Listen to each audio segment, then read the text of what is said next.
bergerak dengan 24 meter per second. Hai, Assalamualaikum guys. Kembali lagi dalam channel Cikgu Ana. So, hari ni kita masuk part yang seterusnya, bahagian yang seterusnya. Di mana sebelum ni, part yang pertama, cikgu dah cerita tentang apa yang mungkin ditanya dalam soalan SPM tentang tajuk kecerunan dan luas di bawah graf. So, pada hari ini, cikgu nak fokuskan kepada graf laju masa. Okey, graf laju masa.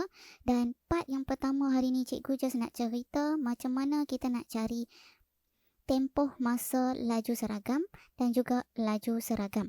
Jadi di sini cikgu sertakan dua contoh. Mudah saja. Selalunya, bahagian ni kalau dalam SPM kita akan dapat satu markah. Okey, satu markah dengan kita boleh tulis apakah dia punya tempoh masa laju seragam ataupun laju seragam zarah itu. Baik, dia sebenarnya merefer kepada cara yang sama, cuma kita nak kutip maklumat tu yang berbeza. Baik, kalau kita tengok pada soalan A, dia nak tempoh masa. Okey, tempoh masa di mana laju tu berada pada laju seragam.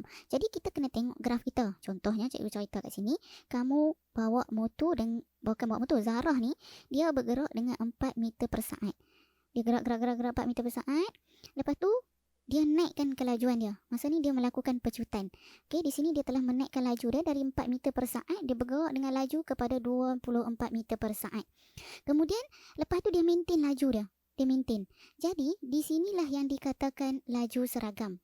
Okey, pada ketika ini kita panggil dia seragam.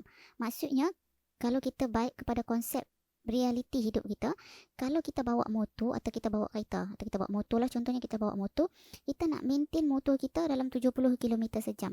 Kita pun bawa kat meter cukup 70, kita maintain je. Jadi, masa ketika tu ialah kita telah melakukan laju seragam. Jadi, kita nak tahu berapa lama kita bawa motor dalam laju seragam. Itulah kita panggil tempoh masa. So, tempoh masa maksudnya kita hanya mesti tengok pada kolom masa saja. Okey, kolom masa yang cikgu highlight ni. Jadi sebab dia tak mau kita ambil laju, dia nak tahu masa. Masa tu berapa lama zarah tu bergerak dengan 24 meter per second.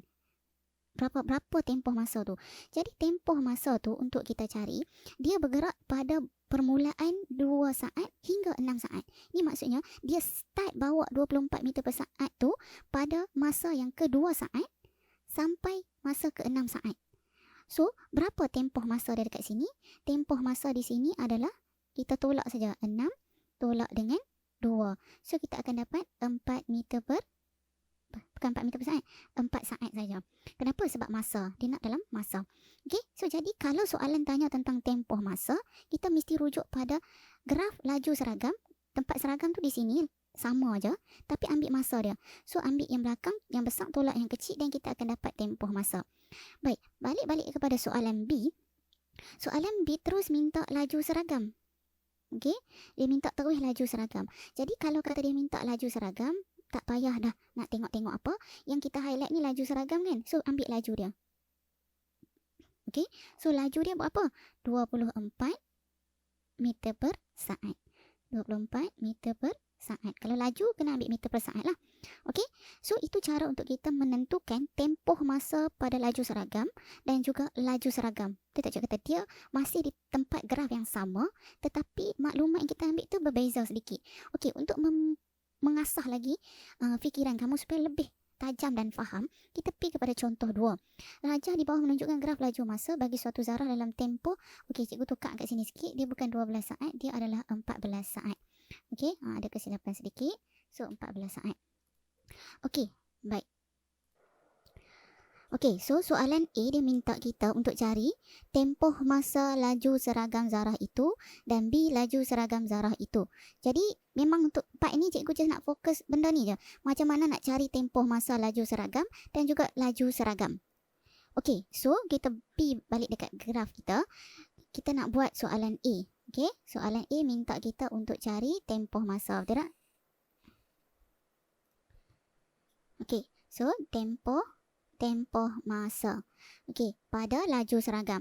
So, laju seragam ada kat mana? Laju seragam ada kat tempat yang straight saja. Senang nak tengok. Tempat yang straight tu adalah laju seragam. Okey, so kat tempat cikgu highlight ni, di mana ini tempat di mana kita panggil dia seragam. Okey, seragam. Seragam macam tadi cikgu kata dia mesti laju tu dia sama. Jadi bawa dalam 21 meter per second je. Okey, jadi kita nak cari tempoh masa. So tempoh masa kita tengok pada kolom masa, dia bawa dari 3 ke 7. 3 saat ke 7 saat. Jadi untuk kita nak cari tempoh dia, 7 tolak dengan 3. So 7 tolak 3 kita dapat 4. Cikgu ni 4 saat. Baik, seterusnya kita pergi pula kepada soalan B. Soalan B minta laju seragam. Okey, kalau laju seragam tak payah kira dah. Tengok dekat line yang highlight ni, ambil laju dia. So laju dia adalah 21 meter per saat. Okey guys, so itu sahaja untuk hari ni. Kamu ingat soalan A, B cikgu ni, dia bukan yang akan tanya A, B ni terus. Dia akan bagi salah satu. Kalau dia tak tanya A, dia akan tanya B. Kalau dia tak tanya B, dia tanya A. Itu bergantung. Jadi cikgu ajak dua-dua terus. So part pertama ni, kamu faham benda ni dulu. Okey, apa itu tempoh masa? Kerana bila kita dapat tulis ni saja, kita boleh dapat 1 markah kat sini. Ataupun kalau dia tanya laju seragam pun, kita akan dapat 1 markah dekat sini. Okey, so ingat soalan ni dia tak akan tanya dua-dua. Dia akan pilih je mana dia nak tanya. Jadi yang penting hampa faham dua-dua tu apa. Okey guys, so kita akan pi lebih lanjut lagi yang selepas ni. Kamu tunggu dan terus update. Cikgu akan update dengan video-video terbaru tentang tajuk kecurunan dan luas di bawah graf. Okey guys, so terima kasih and Assalamualaikum.